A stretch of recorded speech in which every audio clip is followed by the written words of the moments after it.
everyone, welcome back. I'm Di, and today I'm sharing with you my manga haul for the month of May. So the stack looks a little bit more reasonable, right?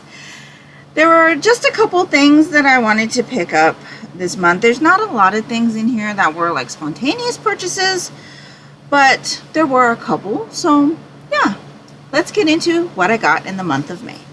So we have on the top here, this is Choking on Love by Keiko Iwashita.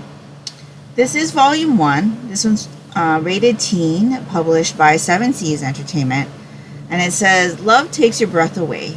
Hibari, a single-minded art student with dreams of becoming a graphic designer, feels insecure about being ordinary compared to his peers.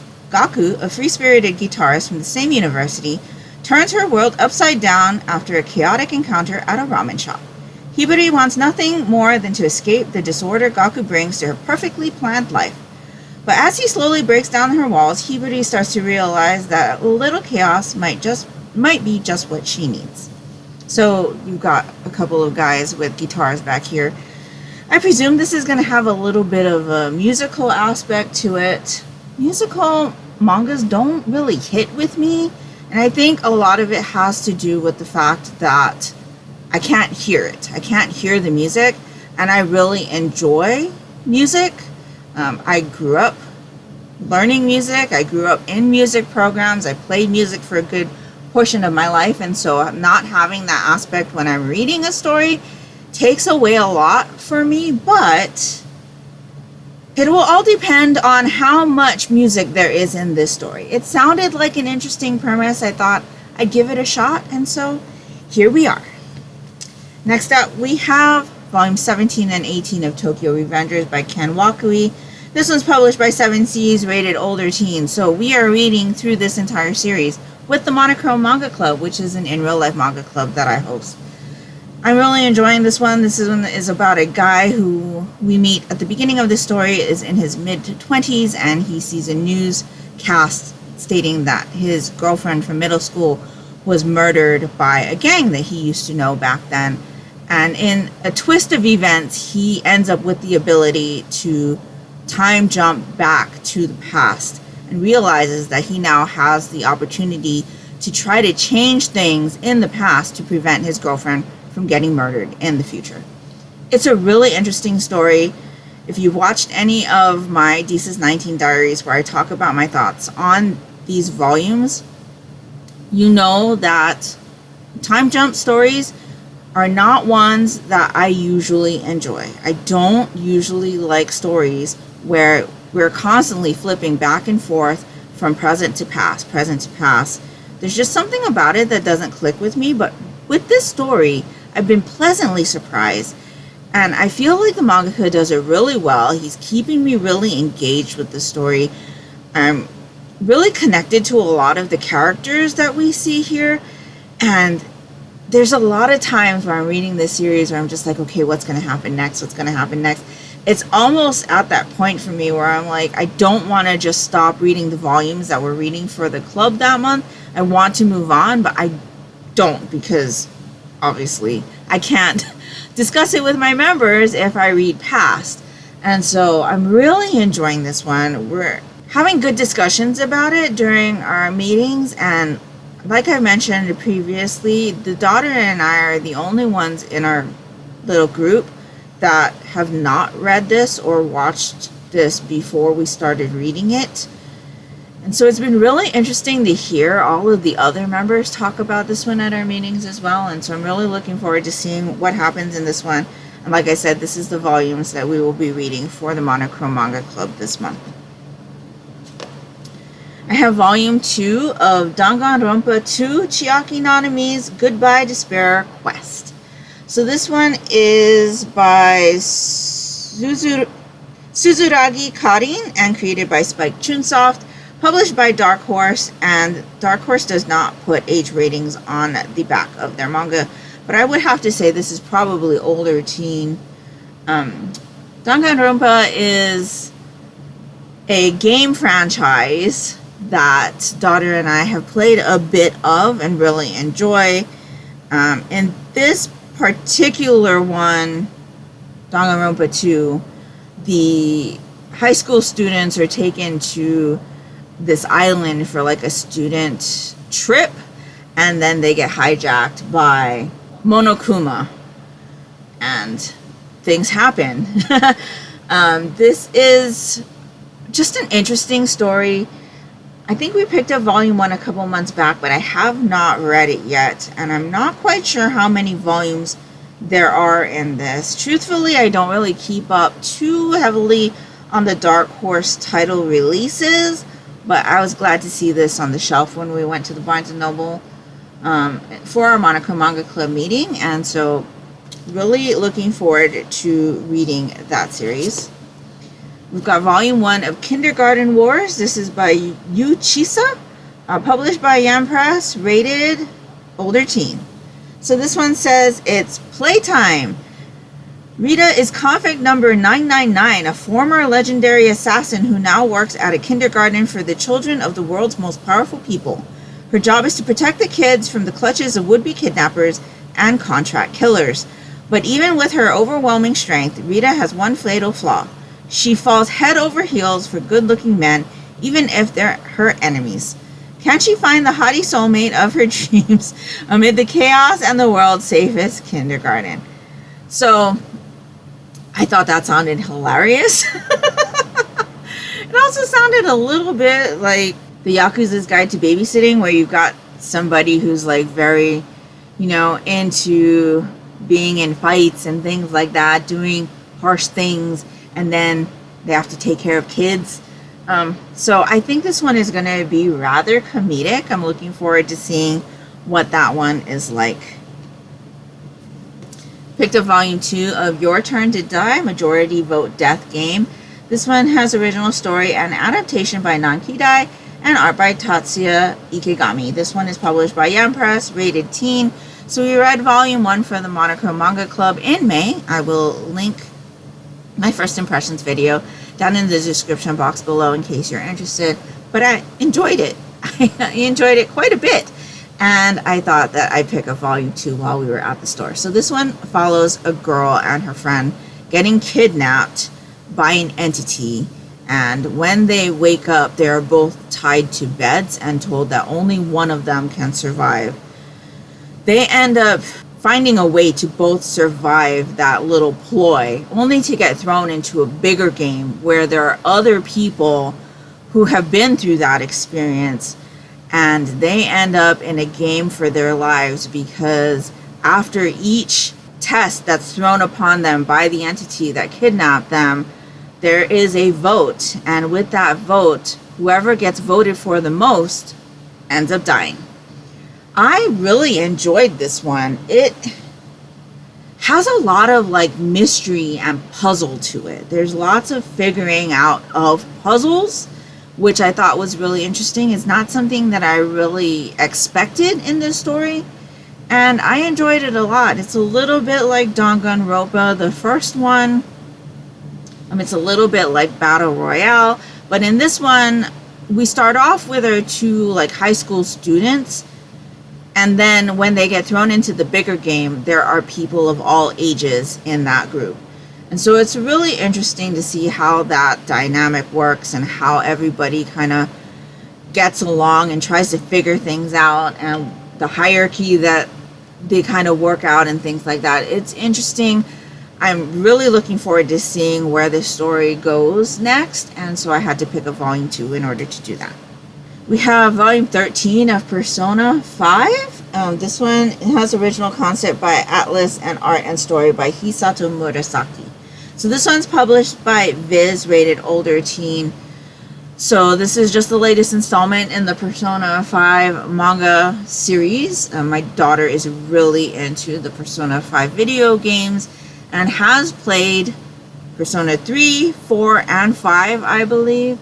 And so this was definitely a daughter purchase and had to bring her up to date for her collection of that one. I have A Marriage to Kitsune-sama. This is a story and art by Ken Homerun. Not sure if that's exactly how it's pronounced, but it's spelt home run. This one is published by 7 Seas, rated older teen, and I believe this is a one-shot. So this says, foxy husband, ferocious hunger.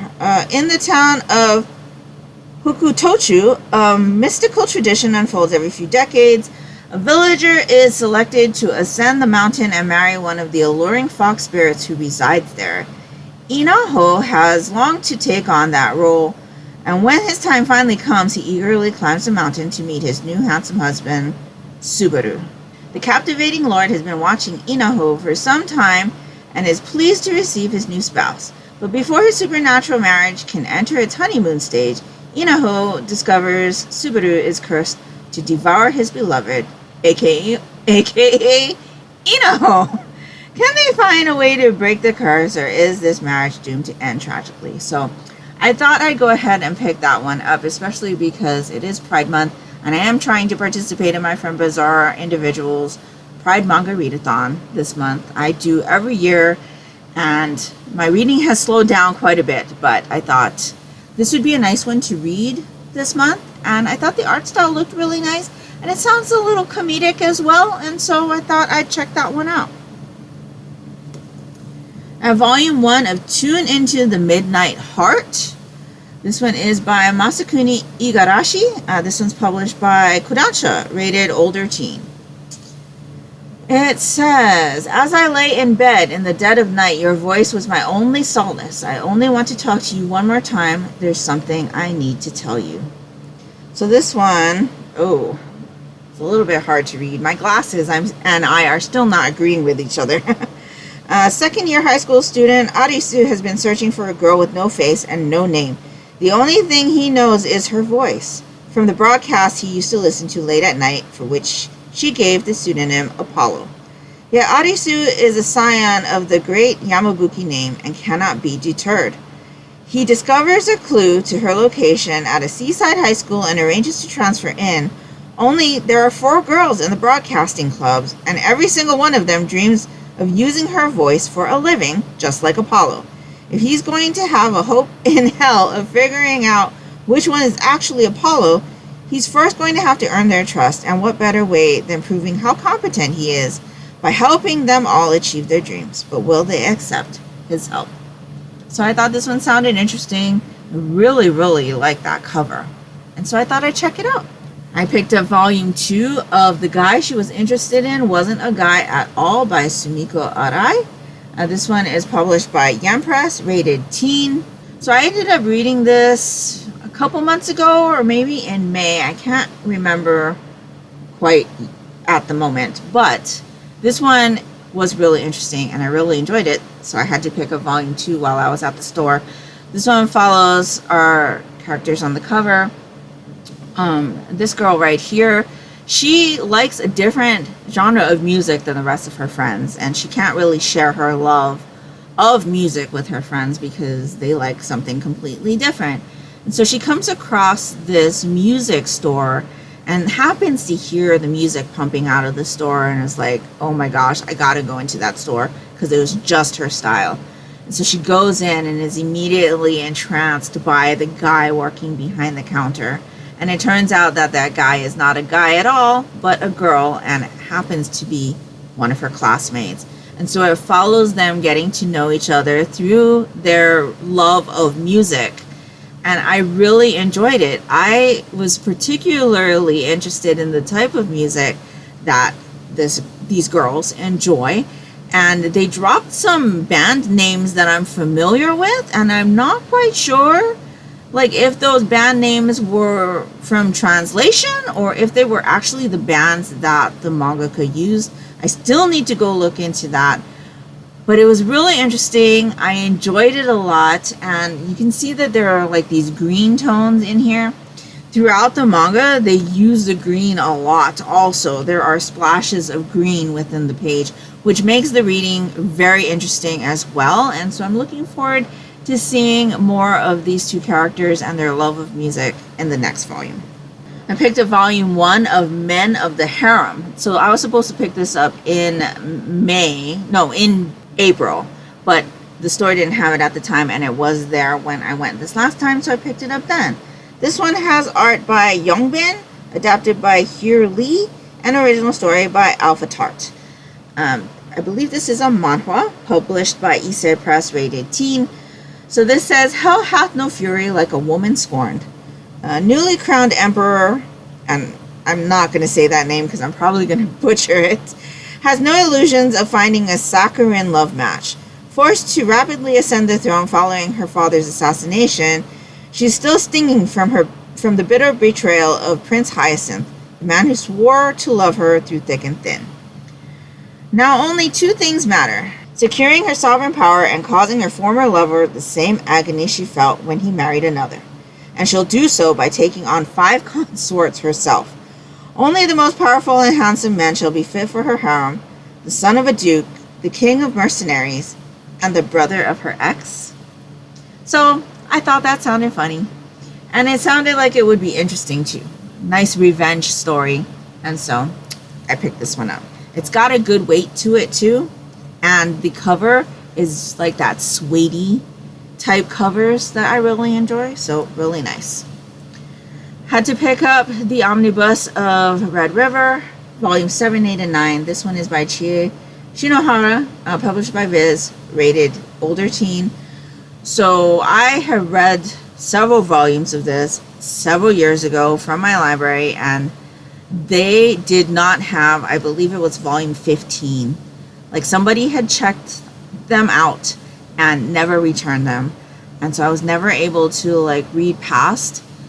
And so I'm really happy that Viz is finally republishing these. This is a time travel story about a girl who ends up time traveling back to ancient Anatolia, I believe.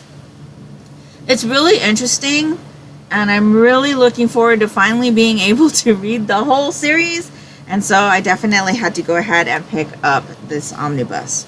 I saw this one on the shelf while I was perusing around the manga area, and this is volume 1 of Bastard. So this has art by Young Chan Huang and story by Karn B. Kim. This one is published by 7 Seas. It is a webtoon and it is rated older teen.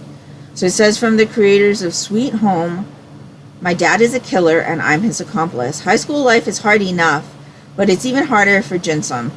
A sickly, disabled boy, Jin might as well be invisible. No one ever pays attention to him except for the bullies who prey on him for being weak. Jin, however, keeps a very dark secret. There's a serial killer in his house, and it's his father.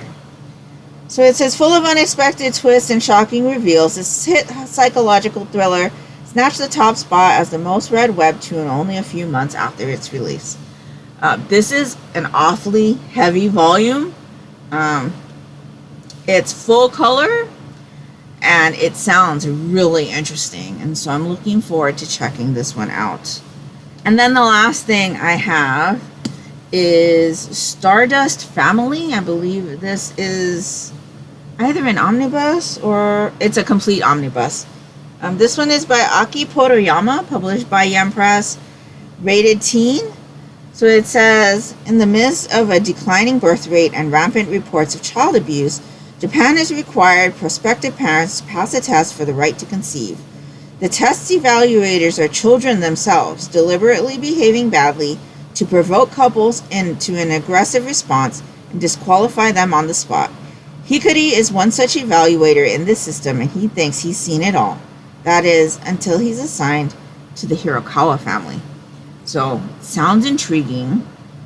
I'm looking forward to seeing what this is about, though I'm a little bit weary because of the content.